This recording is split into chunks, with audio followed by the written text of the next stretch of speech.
bring it to me. Bring your sweet loving, bring it on home to me. Yeah, yeah, yeah, yeah, yeah. Hey, it's Nate with another piano tutorial. Today we're gonna do the 1962 classic Bring It On Home to Me by Sam Cooke. This song was a recent request and it is such a feel-good song. It's super fun to play and sing. Yeah, let's just get into it.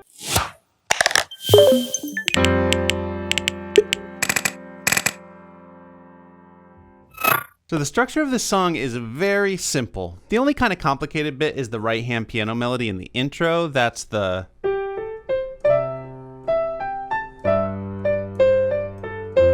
Rather than starting this tutorial by getting in the weeds on that, we're gonna come back to that at the end, and I'm just gonna take you into the verses to get you playing and singing it. I recommend getting the chords and lyrics chart. That'll show you where the chords you play line up with the words. And there's basically just 3 chords in this song. There's C, there's G7, and there's F. If we think about the left hand first, we need C bass notes for the C chords, G bass notes for the G7 chords, and F bass notes for the F chords. Notice your hand can just stay in the same position, thumb, 4th finger, 5th finger, so just kind of get comfortable walking around like that. For the right hand C chord, we're gonna do just like that, C, E, G, so I'm just playing that C in the left hand.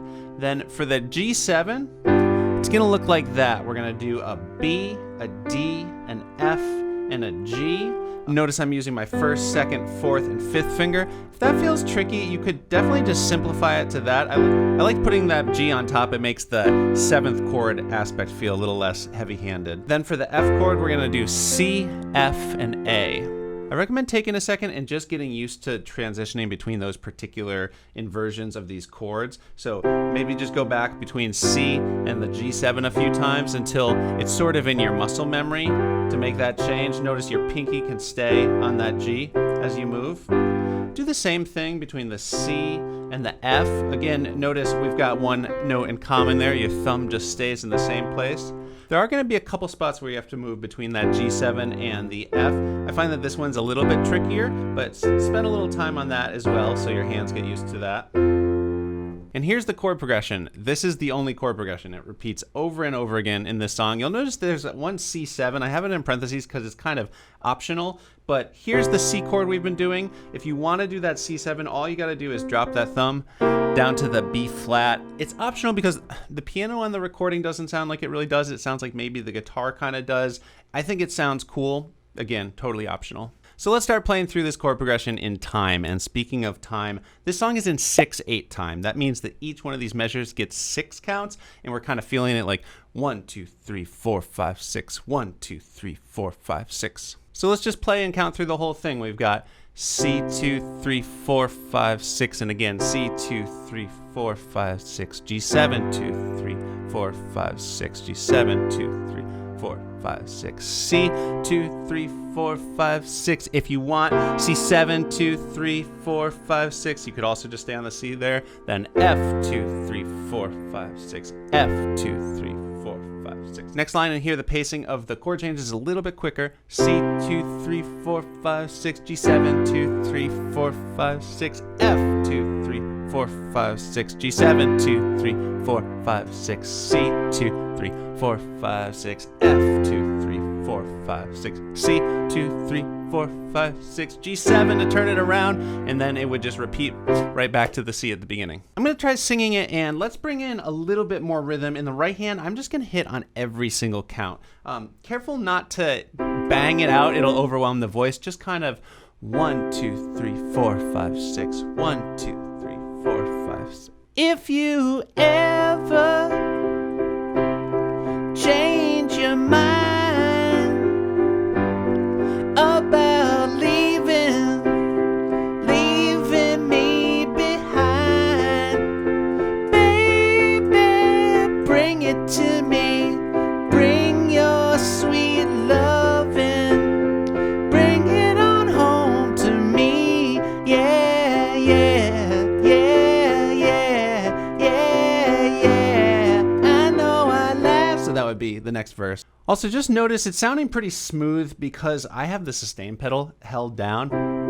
So it's not just the The sustain pedal really smooths that out. You just got to be careful to make sure to do a little lift every time the chord changes. Otherwise, it'll start to get muddy. If you need help with the lift timing, check out my video all about sustain pedals. Yeah, it already is sounding really good. Notice I don't go up quite as high as Sam Cooke does because my voice doesn't sound very good for that. So in that first line, I'm kind of singing like a lower harmony. Don't let that confuse you. If you can hit those notes, you totally should. And I also want to just be clear, that's not exactly what the piano does on the recording. On the recording, the piano is a bit higher and it's a little bit more kind of noodly. It does a lot of these little variations like that. But the thing is, if we were to play the piano just like it is on the recording alone, just us and piano, it would sound really kind of empty and maybe kind of thin. So the guitar on the recording is a little bit lower down where we're doing this. And of course, adding those low notes because we don't have a bass player right now. It's just the piano. So for a solo piano cover, I think the way that I'm doing this right now is going to sound the best. And speaking of the bass on the recording, one thing to get a little bit more of that feel from the bass line on the recording would be to just add a tiny bit more rhythm to the left hand, where I also hit on beat 6 of every measure. So like 1, 2, 3, 4, 5, 6, 1, 2, 3, 4, 5, 6, 1, 2, 3, 4, 5, 6, 1, 2, 3, 4, 5, 6, 1, 2, 3, 4, 5, 6, 1, 2, 3, 4, 5, 6, 1, 2, 3, 4, 5, 6, 1, 2, 3, 4, 5, 6. So I'm going to be doing that throughout my version. One other little detail you could throw in is instead of doing it just single bass notes, you could add octaves to give it a little bit more power. If you do that, it might be cool to do that like halfway through it, so that the song feels like it kind of grows and gets more intense as it goes on. But yeah, the structure of this song is just that exact same thing. It's just the first line has different words every time, and then the second half, bring it to me, bring your sweet lovin', bring it on home to me, yeah, yeah, yeah, yeah, yeah.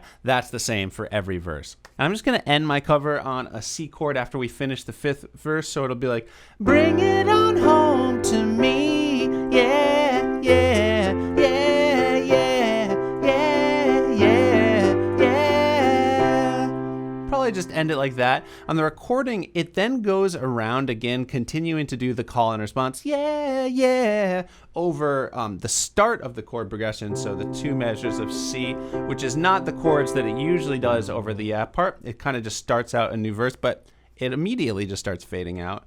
That's hard to do if it's just you and piano. So I'm just going to skip the whole outro fade out part and just kind of end confidently on a C. Okay, so as promised, let's take a little trip back to the introduction and I will show you that really sweet lead melody that he does there with the right hand. But the chord progression for the intro, all it is the second half of the chord progression we've been doing all along. So just the C2, 3, 4, 5, 6, G2, 3, 4, 5, 6, F2, 3, 4, 5, 6, G7, 2, 4, 5, 6, C2, 3, 4, 5, 6, F2, 3, 4, 5.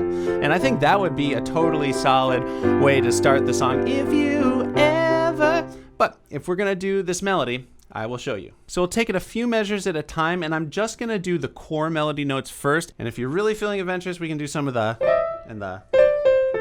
grace notes, but that's gonna be a final layer I will touch on in a minute. The melody starts on pickup notes on kind of an incomplete measure as you're counting in. It would be 1, 2, 3, 4, 5, 6, and then 1 right there on that E would be the first full measure.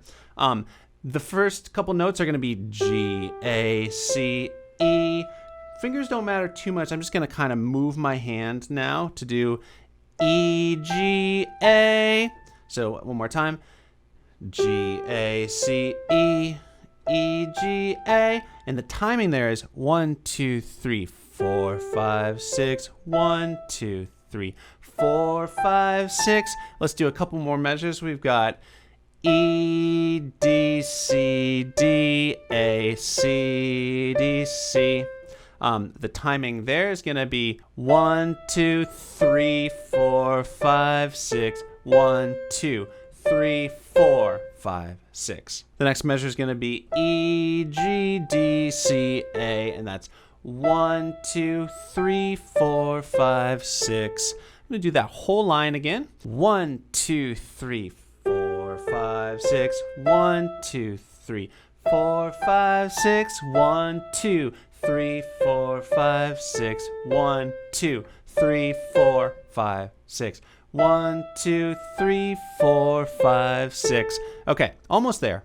Next two measures are going to be C, E, C, D, C, E, C, D, C, A. Notice I started that line with my second finger here just so that I wouldn't run out of fingers and have to cross over to the A. But like I said, I don't think I do the fingers the same way every time I do it. You should just take your time, take it slow. You can totally just hop your hand around as you need, and you'll get used to it. The part I just showed you gets a little tricky rhythmically. We have to start dividing the beat and think 1 and 2 and 3 and 4 and 5 and 6 and. So the rhythm there is going to be C, 2, 3, 4, 5, 6, 1, 2, 3 and 4, 5, 6. So that E, C, D is faster than anything else we've played so far. E, C, D, 3 and 4, 5, 6. Cool. Pretty much there. All we've got left is C, and then we're going to go all the way down to this lower octave E and just do E, G, A, G. And the rhythm there is going to be 1, 2, 3, 4, 5, 6. 1, 2, 3, 4, 5, 6. Now, if I had three hands, I would play this melody with one hand, I would play the chords with my middle hand, and I would play the bass notes with my left. Because I don't have three hands, I'm just going to leave the chords out, kind of just imply them with the bass notes, keep it kind of sparse. And measure by measure, it's just that second line from the main chord progression. That's the measure of C, measure of G, F, G, C, F, C, G, and it just maps right onto those measures. Just be careful, those first couple notes are in that incomplete measure. There's not going to be a bass note there. So it's just 1, 2, 3, 4, 5, 6, and then on the E it starts 1, 2, 3, 4, 5, 6, 1, 2, 3, 4, 5, 6, 1, 2, 3, 4, 5, 6, 1, 2, 3, 4, 5, 6, 1, 2, 3, 4, 5, 6, 1, 2, 3 and 4, 5, 6, 1, 2, 3, 4, 5, 6, 1, 2, 3. If you, so that's going right into the verse, and I might, when I get to that last measure, I might just do 4, 5, 6, 1, 2, 3. If you, just kind of pulsing on the bass notes there, so it feels like the energy is building up into the moment that we're gonna land in that verse with the full right hand rhythm. To learn a part like this, you can always pause the video to look at the text or take a screenshot, but I thought I'd help you out here, and I actually put all this with the notes and the counting down at the bottom of the chords and lyrics sheet. Okay, so if you can get that melody down, it's gonna sound awesome.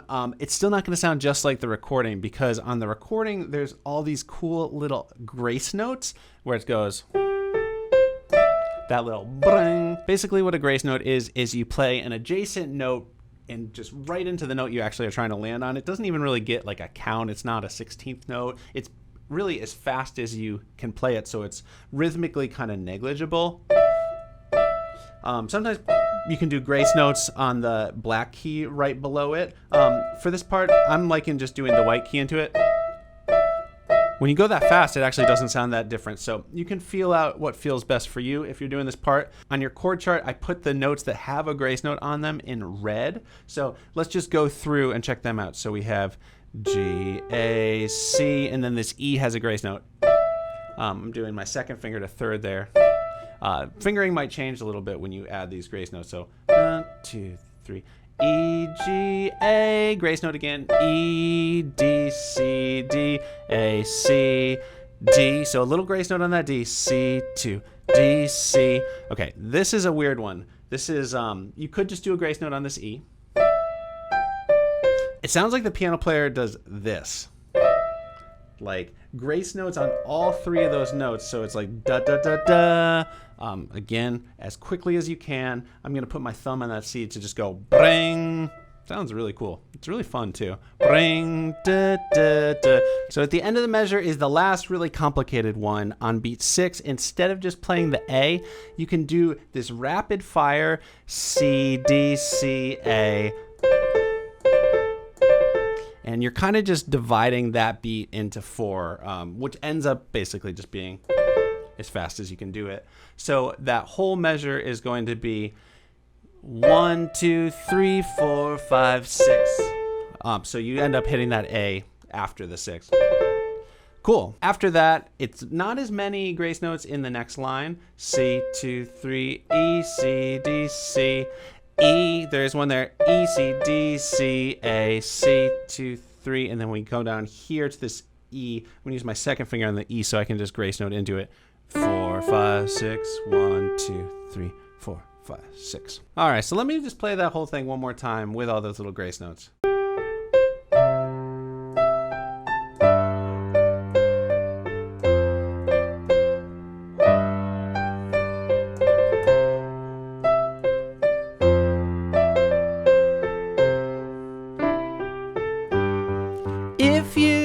Cool. And then you got the verses, and we've learned everything now. All right. Thank you so much for watching. I'm going to do a full cover now so you can see how the different parts that we've talked about fit together in the complete song. If you're not already subscribed to the channel, definitely do subscribe. It helps me out a lot. Click that bell so you know whenever I put out new tutorials like this. Give the video a thumbs up. Also, let me know in the comments what songs you want to hear next. Like I said, this one was a request. If someone didn't request it, I probably wouldn't have thought to do the song, but the song's awesome. I'm glad I did. Okay, here's my version of Bring It On Home to Me.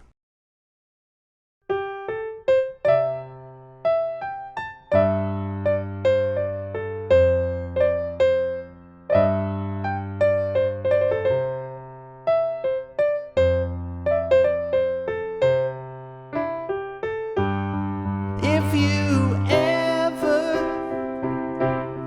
change your mind about leaving me behind, baby, bring it to me. Bring your sweet loving. Bring it on home to me. Yeah, yeah, yeah, yeah. I know I laughed when you left, but now I know I only hurt myself.